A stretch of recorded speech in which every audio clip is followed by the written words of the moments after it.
우리 하나님 말씀 사도행전 16장 6절에서 10절까지 말씀 우리 같이 보겠습니다. 오늘 본문 말씀입니다. 사도행전 16장 6절에서 10절까지 말씀.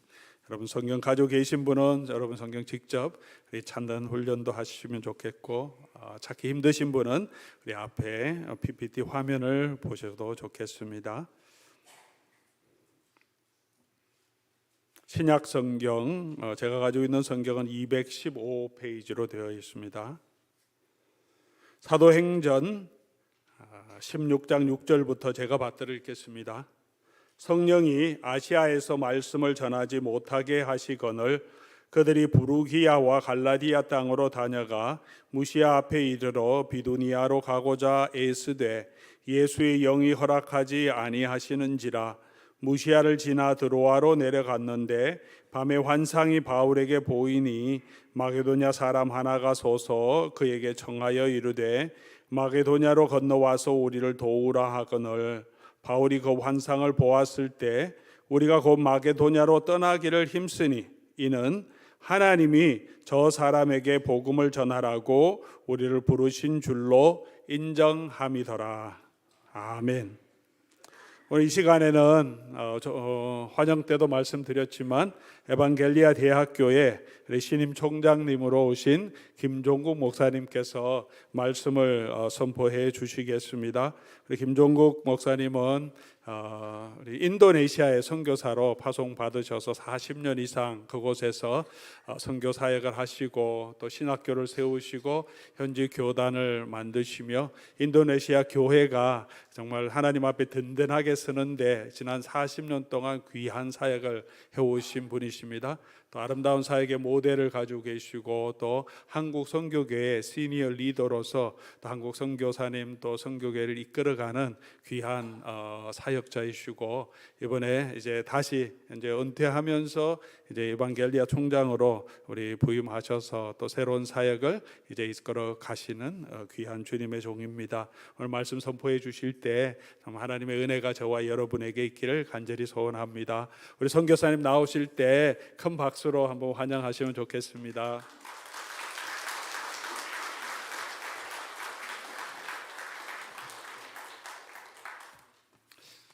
한번 더 기도하겠습니다. 하나님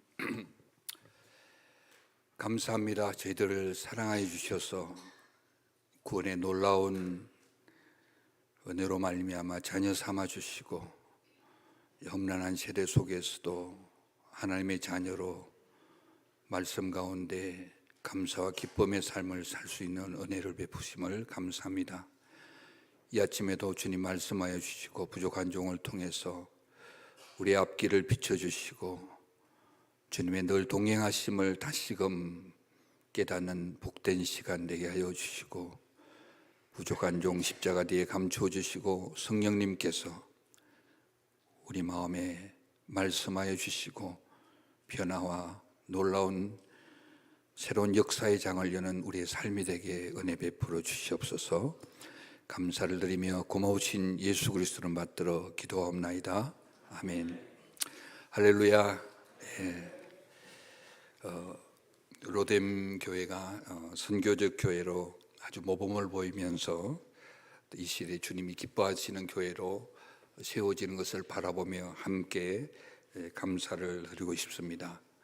또 저희 에반겔리아 대학을 위해서 가까이서 늘 기도하시고 또 물질로 관심으로 함께 귀한 주의 종을 세워가는데 동력할 수 있는 그러한 기회를 주시고 또 오늘 이 아침에 말씀을 전할 수 있는 또 기회를 허락하신 우리 당회와 또 하나님께 진심으로 감사를 드립니다. 저는 오늘 이 나의 비전이냐 주님의 비전이냐라는 이런 제목으로 함께 은혜를 나누고자 합니다. 우리는 이 땅에서 내가 어떠한 삶을 살아야 될 것인가를 늘 생각하게 됩니다. 특별히 어떻게 내 삶을 살아가야 할 것인가에 대해서 이 세상에 두 종류의 사람들이 생각하고 또 판단하는 관점이 다릅니다. 하나님 편에서 볼 때 이 godly people, 하나님을 알고 하나님의 은혜 가운데서 자녀로 살아가는 사람들이 어떻게 남은 삶을 살아가야 할 것인가 하는 이 주제 앞에 해답과 godless people, 하나님 없이 살아가는 사람들이 우리의 인생을 어떻게 살아가야 할 것인가에 대한 관점과 또 결단은 너무나 다릅니다. 하나님 없이 살아가는 사람들은 대부분이 미래를 생각하면서 자기의 경험과 능력과 또 자기가 살아온 과정 속에서 오늘 현실에 부딪히는 여러 가지 환경 속에서 어쩌면 환경에 의해서 우리의 남은 삶들이 만들어지는 그런 godless people, 하나님 없이 살아가는 사람들이 있나 하면 저와 여러분처럼 하나님의 사람, 하나님의 은혜를 체험하고 또 하나님의 말씀으로 우리의 삶을 나아가는 저와 여러분들에게는 우리의 남은 삶을 살아가는 계획들과 또 풀어가는 방법들이 다르다고 생각합니다. 일반적으로 하나님을 아는 사람이나 하나님 없이 사는 사람들이 당면한 현실적인 문제는 어떻게 우리가 남은 생애를 좀 더 건강하게 살아가고 장수할 수 있을까? 또 우리 자녀들이 미국 땅에 와서 어떻게 좀 더 행복하게 또 좋은 직장과 또 좋은 또 손주들과 함께 행복한 가정을 이루고 살아가게 할 수 있을까? 부모로서 또 할아버지 할머니로서 어떻게 그들을 도울 것인가? 이런 문제들, 또 지금 여러 가지 어려운데 이 경제적인 문제를 어떻게 돌파할 것인가? 또 여러 가지 얽혀 있는 인간관계 문제를 어떻게 해결할 것인가? 이런 주제들은 모든 godly people이나 godless people이 동일하게 고민하며 살아가는 겁니다. 이런 문제들은 사실 우리의 survival, 우리의 생존과 굉장히 관계가 있습니다. 어떻게 우리의 삶의 질을 좀 더 높이고 우리가 세상적으로 행복하게 살 것인가라는 이런 질문 앞에서 우리의 남은 생애를 생각하게 됩니다. 그러나 우리 하나님의 자녀들은 좀 더 다른 고민을 대부분 하게 되죠. 어떻게 내가 하나님의 자녀로서 그 받은 사랑과 그 하나님의 은혜를 갚으면서 살아갈 것인가? 우리 대소요리 문답에도 나오잖아요. 어떻게 나의 삶이 하나님을 영화롭게 하며 살아갈 수 있을까 하는 이 질문을 우리는 떨쳐버리기가 힘듭니다. 그래서 이 말씀 가운데 하나님의 마음, 하나님의 비전, 하나님이 저와 여러분들 향한 그 계획들을 깨닫고 살아간다면 반드시 하나님께서 모든 것을 책임지시고 우리의 삶을 아주 부유하게 해 주실 줄 믿습니다. 오늘 이 본문 말씀은 사실 바울이 주님을 만나고 주님으로 해서 자신을 드리고 어떻게 하든지 복음에 부담을 가지고 복음을 전하고 제1차 선교여행도 하고 또 여러 가지 어려움도 만나지만은 제2차 선교여행을 통해서 바울은 나름대로의 자신의 하나님께 드리는 하나님의 향한 비전을 가지고 출발하게 됩니다. 그것이 소아시아를 그리스도께로, 바울이 1차 전도 여행 때 다녔던 그 소아시아의 여러 나라들에게 이제 세워놓은 교회들과 성도들을 복음으로 위로하고 교회가 튼튼하게 자라게 하기 위한 그런 계획들을 가지고 바울이 소아시아를 그리스도께로라는 비전을 가지고 출발하려고 하는 과정에 있었습니다. 그런데 오늘 본문에 보니까 하나님께서 소아시아로 가려는 바울의 걸음을 멈추게 합니다. 성령께서 바울에게 마게도냐의 환상을 보여주시면서 내가 너를 소아시아의 복음을 전하는 전도자로 사는 것이 아니라 내가 너를 더 크게 유럽 대륙을, 마게도냐에 있는 환상을 통해 유럽 대륙을 향한 복음의 전도자로 내가 쓰길 원하는 그 유럽을 그리스도께로라는 좀 더 비전을, 넓은 비전을 주님께서 바울에게 보여주십니다. 우리가 일반적으로 주님을 위해서 어떤 형태로든지 섬기려고 하지만은 또 우리는 좋은 꿈을 가지고 좋은 비전을 가지고 나아가지만은 하나님께서는 우리가 예상치 못한 더 큰 비전을 주실 때가 있음을 오늘 이 본문 말씀에 봅니다. 일반적으로 하나님의 비전을 생각할 때 우리는 요한복음 3장 16절 말씀에서 성부, 성자, 성령 하나님께서 이 땅을 향한 그 비전을 아주 구체적으로 요약하고 있습니다. 하나님이 세상을 이처럼 사랑하사 독생자를 주셨으니 이는 그를 믿는 자마다 멸망치 않고 영생을 얻게 하려 하심이라. 이 본문 말씀에 보면 이 신구약 66권을 요약한 하나님이 이 땅을 향한 계획과 비전을 구체적으로 이 한 구절에 요약해 놓고 있습니다. 이 세상을 향한 하나님의 비전의 주체는 우리가 아니라 하나님이십니다. 하나님께서 이니시어티브를 잡고 이 세상을 향한 하나님의 계획, 하나님의 비전, 그것은 결국 범죄한 인간들이 멸망하지 않고 어떻게 하든지 godless people들이 godly people로 born again 되는 그런 하나님의 은혜를 나누어 주길 원하는 그 예수 그리스도를 통해서, 독생자 예수 그리스도를 통해서 그들이 하나님의 자녀가 되는, 그래서 멸망치 않고 영생을 얻게 하려는 그 하나님의 열심이 포함된 하나님의 비전을 요한복음 3장 16절에 설명하고 있습니다. 좀 더 구체적으로 얘기하자면 구약의 역사를 바라볼 때 하나님께서 천지를 창조하시고 아담과 하와를 지으시고 아담과 하와에게 놀라운 그 축복을 주시고 하나님과 더불어서 행복하게 살기를 원했지만은 아담과 하와가 범죄를 하게 됨으로써 에덴 동산에서 쫓겨나게 되고 그때부터 인간의 삶은 어둠 속에 살게 됩니다. 그래서 갈 바를 알지 못하고 있을 때 하나님께서 나타나서 아담아 아담아 내가 어디 있느냐, 내가 벌거벗었음으로써 두려워서 숨어있던 그 인간의 모습들, 좌절과 절망할 수밖에 없는 그 인간의 모습, 그것을 찾아오신 하나님의 열심, 하나님의 사랑을 우리는 창세기에서 볼 수 있습니다. 그 하나님의 열심, 하나님의 그 사랑은 구약 성경 전체를 점철하고 있습니다. 끊임없는 하나님의 열심, 사랑이 하나님께 택한 이스라엘 백성을 통해서 또 아브라함을 통해서 이방에 모르는 사람들에게 하나님의 사랑을 전하기를 원했지만은 여전히 범죄한 인간들은 하나님의 진심된 마음을 이해하지 못합니다. 왕을 세워주고 선지자를 세워주고 제사장을 세워줬지만은 여전히 범죄한 인생들은 바알을 향해서 여러 이방 신을 향하는 그들의 마음을 돌이킬 수 없었습니다.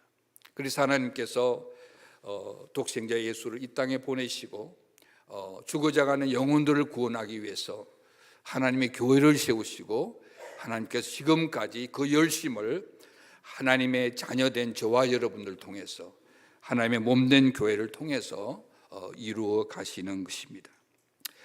오늘 본문에서 한 시대에 그 하나님의 크신 비전을 이루어가는 한 과정을 우리는 봅니다. 오늘 읽은 본문은 5절밖에 되지 않지만 세계 선교의 역사를 바꿔놓는 엄청난 사건, 하나의 터닝 포인트가 되는 사건을 기록해 놓고 있습니다. 유럽 역사의 새로운 장을 여는 사건이죠. 당시에 유럽은 굉장히 미개했습니다. 미개한 유럽이 오늘 본문 이후로 기독교를 접하게 되고 그 지난 20세기 동안 세계를 주도하는 서구 문명의 꽃을 피우기 시작하죠. 그러니까 오늘 본문 이후로 서양의 운명이 달라지기 시작했습니다. 유명한 세계적인 역사학자인 아놀 토인비는 역사의 연구라는 책에서 만약 그때 드로아에서 바울을 태우고 마게도니아로 가던 그 배가 바로 유럽이 역사를 바꿀 수 있는 배였고 또 유럽의 문명사의 미래를 싣고 가던 배였다, 이런 아주 고백을 하고 있습니다. 자, 오늘 이 본문에 보면 바울의 비전과 하나님의 비전이 어떻게 연결이 되어서 하나님의 역사를 이루는가를 잠시 나누고자 합니다. 우리가 잘 아는 대로 바울은 다메섹 도상에서 주님을 만난 이후에 바울의 삶은 180도로 변하게 되잖아요. 그래서 바울은 정말 모든 것을 주님을 위해서 배설물로 여기고 어떻게 하든지 자기의 삶 가운데 그리스도의 복음이 전해지는 그러한 헌신적인 삶을 살기로 결단을 합니다.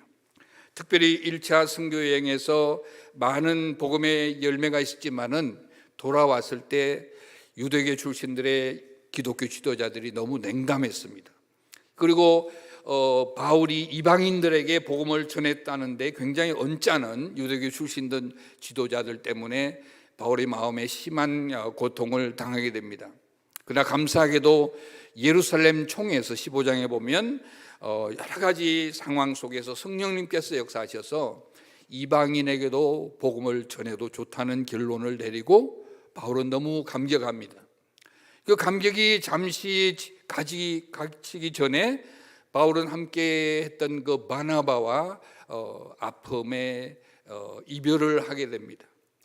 우리가 영적인 일을 할 때 주님을 위해서 우리가 다 헌신하지만은 여전히 영적 전투에서 가까이서 멀리서 여러 가지 도전들이 전해옴을 보게 됩니다.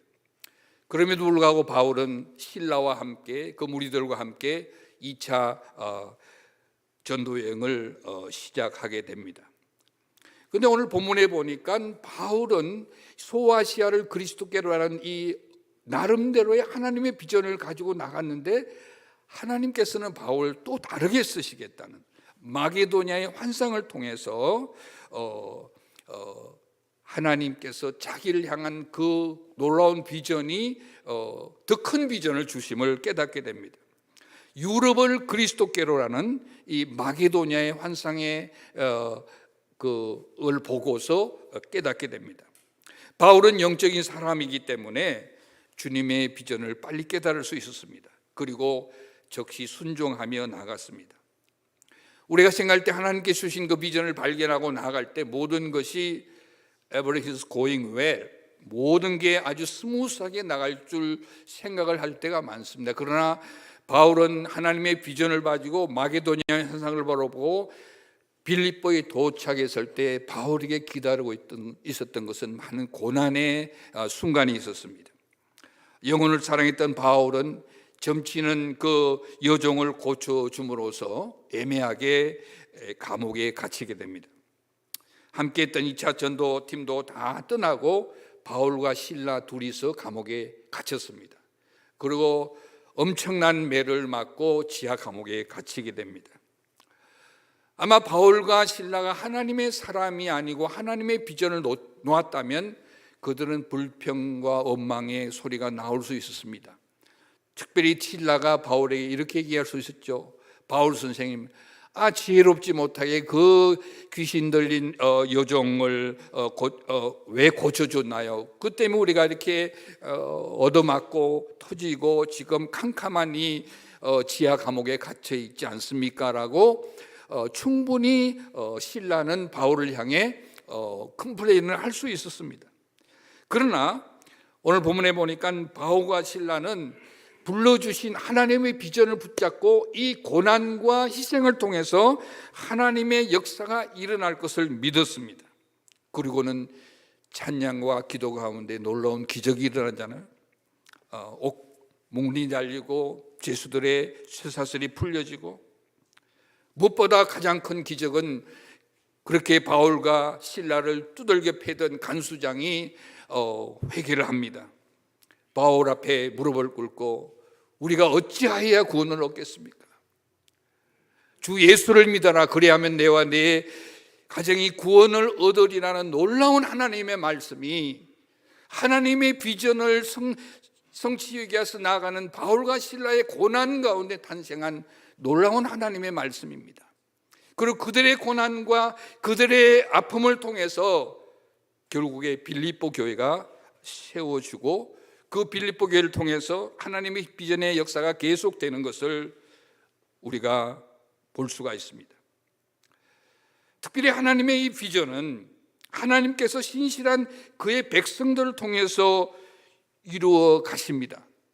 우리 사도행전 1장 7절과 8절 말씀을 보면 예수님께서 부활승천하시기 전에 제자들에게 마지막으로 이런 말씀을 하잖아요. 그렇게도 예수 그리스도를 통해서 이스라엘 회복되기를 원했던 제자들에게 때와 시기는 아버지께서 자기의 고난에 두셨으니 너희 제자들 알 바가 아니다. 너희가 해야 될 것은 오직 성령이 너에게 임하면 너희가 권능을 받고 이 복음을 예루살렘과 온 유다와 사마리아 땅끝까지 이르러 너희들이 나의 증인이 되어라 라는 예언적 말씀을 제자들에게 하십니다.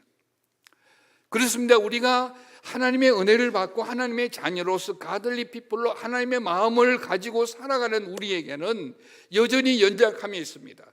그렇기 때문에 주님께서는 우리가 이 정인의 삶을 살 수 있기 위해서 성령이 우리 가운데 임하고 성령을 통해서 우리가 권능을 받고 그 정인의 삶을 살 수 있음을 얘기하고 있습니다. 다시 말해서 저와 여러분의 남은 인생을 인도하기 위해서 쓰이시는 성령 하나님, 본문을 유심히 관찰해 보면 바울이 스스로 움직이는 것이 아니라 성령님이 그의 진로를 인도해 가심을 봅니다. 6절, 7절, 10절에 보면 6절에 성령이, 7절에 예수의 영이, 10절에 보면 하나님이 그 주어가 이니셔티브를 그의 삶을 이끌어가는 것은 바울이 아닙니다. 성령 하나님임을 볼 수가 있습니다.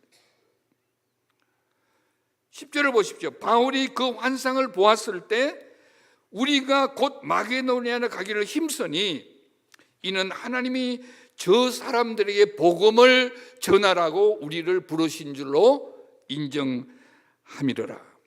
여기서 인정한다는 표현은 굉장히 중요합니다. 영적인 분별력, spiritual sensibility를 가지고 나아가는 걸 말하죠.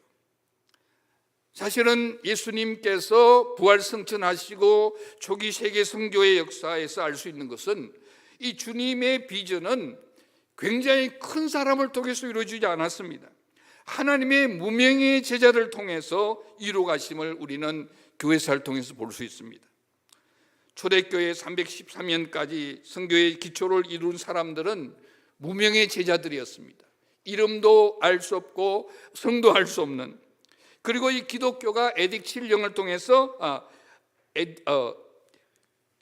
로마의 국교로 공인되면서부터 주님의 비전이 아닌 황제나 교황들의 야망에 끌린 교회가 되어서 교회가 교회로서의 본질적인 사명을 잃어버리고 엄청난 오랜 기간 동안에 영적 암흑기를 보내게 되지 않습니까? 그래서 오늘 우리가 기억할 수 있는 것은 이 하나님의 놀라운 비전, 잃어버린 영혼을 찾게 하는 하나님의 이 Great Commission, 우리에게 주신 지상 대명령 앞에서 우리의 남은 생애를 어떻게 내가 하나님의 비전이 나의 비전이 되어 살아갈 수 있을까라는 이 질문을 생각하지 않을 수 없습니다.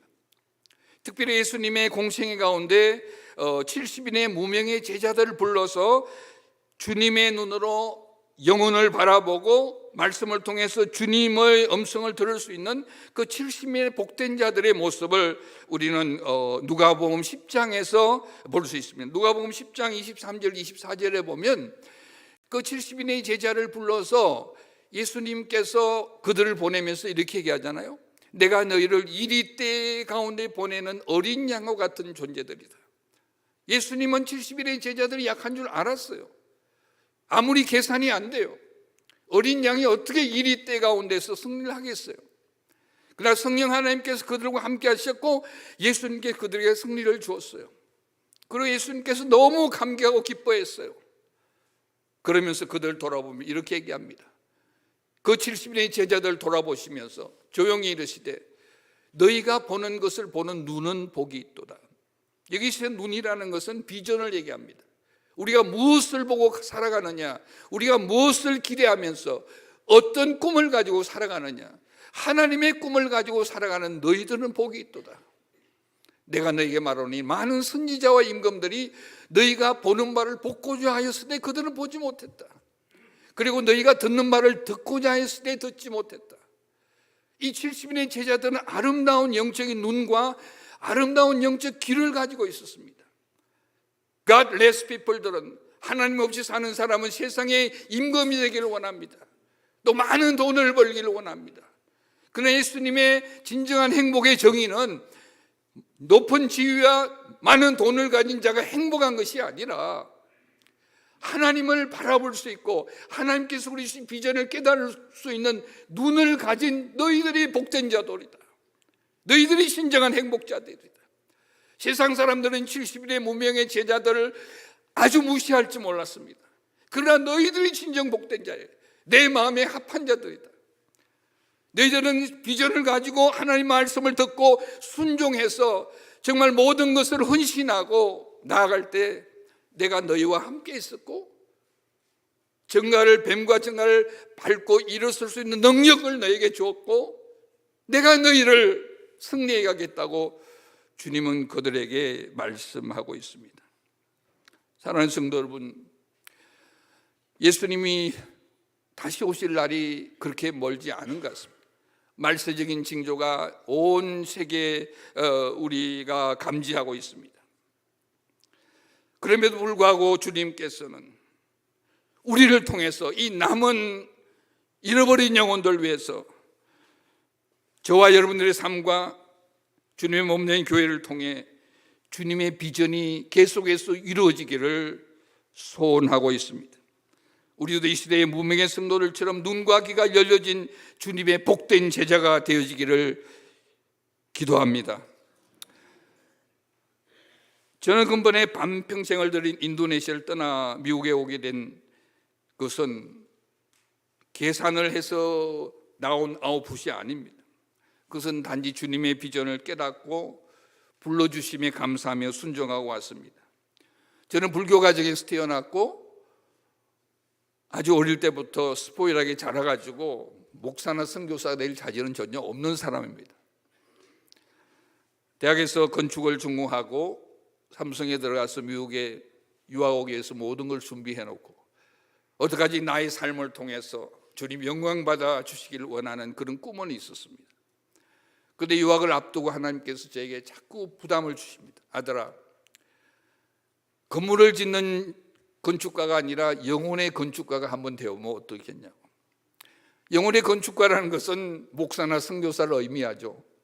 그런데 제 자신을 바라보니까 아무래도 그런 언사가 없어요. 수학 문제는 잘 풀지만은 앞에 나가서 말하라고 그러면 말 주변도 없고요. 근데 그때는 굉장히 순진했기 때문에 순종해서 하나님 당신이 쓰시기를 원하면 내가 순종하겠습니다. 그게 벌써 45년 전의 일입니다. 그리고 제가 신학교에 가서 미국 유학 다 포기하고 신학교에 가서 졸업을 하고 인도네시아 선교사로 갔습니다. 돌아보면 하나님의 온통 은혜였습니다.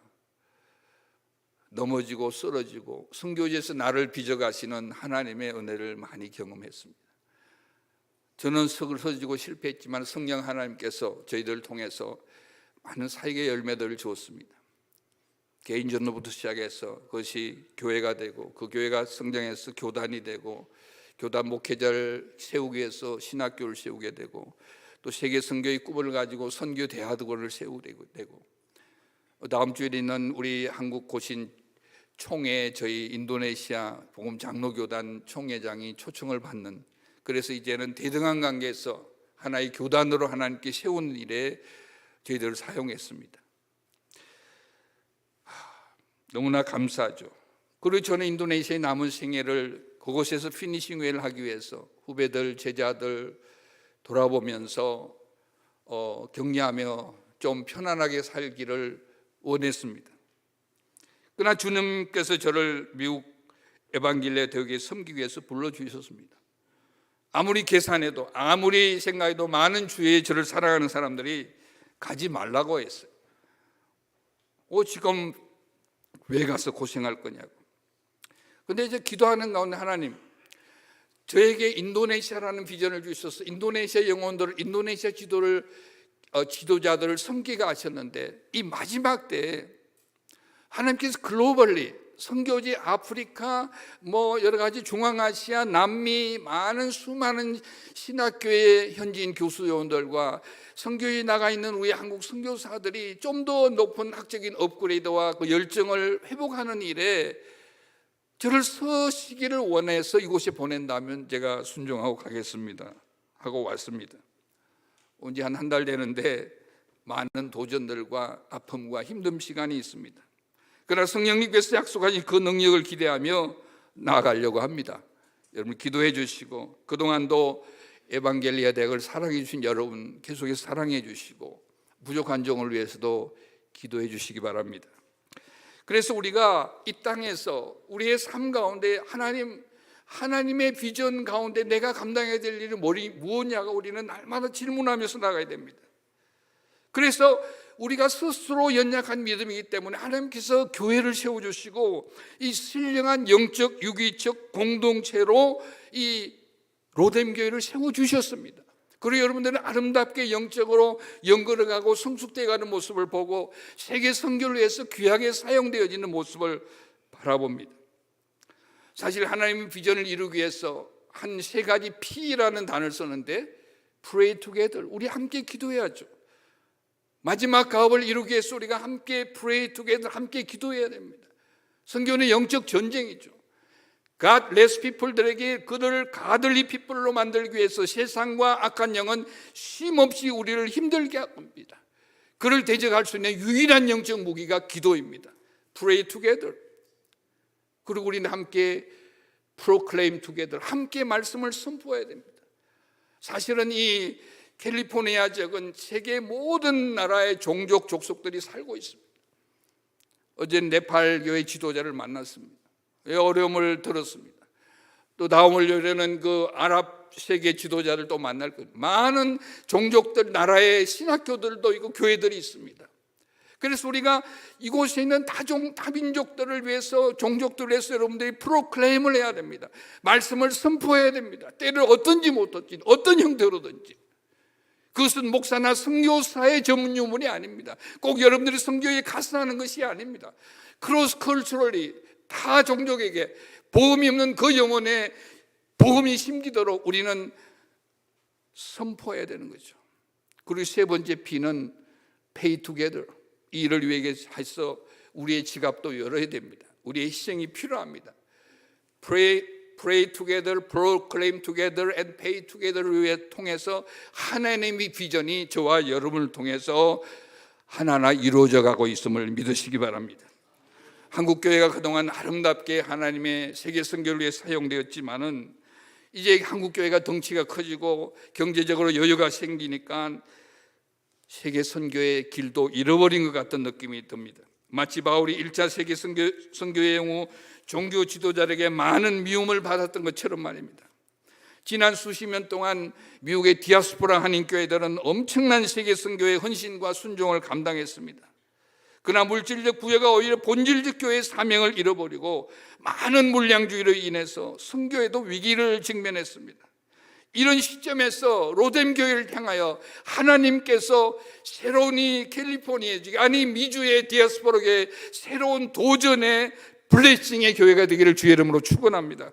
그러기 위해서는 우리 자신이 하나님의 비전을 새롭게 깨닫고 하나님의 비전의 사람으로 나아가며 한국교회가 하나님의 비전의 공동체로 나아가는 일에 저와 여러분들이 앞장서야 됩니다. 지금은 카이로스 하나님의 시간임을 우리가 모두 느끼며 우리 한국 디아스포라계가 마지막 남은 선교적 가업을 감당하시기를 원하시는 하나님의 비전을 저는 확신합니다. 우리 인간의 비전이 아닌 하나님의 비전이 우리 모두를 통해 아름답게 이루어지기를 주의 이름으로 축원합니다. 말씀을 맺겠습니다. 우리는 더 이상 구경꾼과 우리는 더 이상 적당한 일꾼이 아니라 우리는 하나님의 용사가 되어야 됩니다. 하나님의 용사들은 어떤 희생을 지불하고라도 부르심에 대한 순종을 감당합니다. 하나님의 비전을 이루기 위해서 우리는 어떤 고난과 어떤 힘도 감내해야 됩니다. 예수님께서 우리를 구원하시기 위해서 그는 십자가의 잔을 받는 자신을 내어드리는 희생을 감내했습니다. 하나님은 우리의 마음이 주님의 마음으로 변하기를 원합니다. 우리의 비전이 주님의 비전으로 회복되기를 원합니다. 성령님께서 우리에게 충만히 임하셔서 마지막 때 우리 자신이 회복되고 우리 가정이 회복되고 우리가 살고 있는 미국 땅이 복음으로 회복되고 남은 과제인 지상 명령의 전 세계 영혼들이 주님께 돌아오는 놀라운 역사를 저와 여러분을 통해서 하나님의 비전이 하나하나 이루어지는 역사가 있기를 기도합니다. 주님의 마게도냐의 환상의 부르심에 순종하는 우리 모두가 주님의 이름으로 되기를 축원합니다. 크고 비밀한 주님의 역사를 기대하며 하나님의 비전을 함께 이루어가는 로뎀교회 유기적 공동체로 선교적 교회의 모범으로서 로뎀교회가 우뚝 세워지기를 기도합니다. 마태복음 6장 33절 말씀을 끝으로 맺겠습니다. 그런즉 너희는 먼저 그의 나라와 그의 의를 구하라. 그래야만 이 모든 것을 너에게 더하시리라. 이 말씀은 우리의 삶의 프라이어리티가 주님의 마음과 주님의 비전에 먼저 초점을 맞춰라. 그렇게 하면 이 모든 것이 너에게 더하시리라. 저는 이 말씀을 제 생의 모토로 삼고 살아가고 있습니다. 저를 바라볼 때 연약하고 내가 당한 환경이 어렵고 많은 여러 가지 도전들이 있지만은 내 마음이 주님을 향하여 있고 주님의 비전이 나의 비전이 될 때 나에게 승리를 주시던 그 주님을 날마다 고백하고 경험합니다.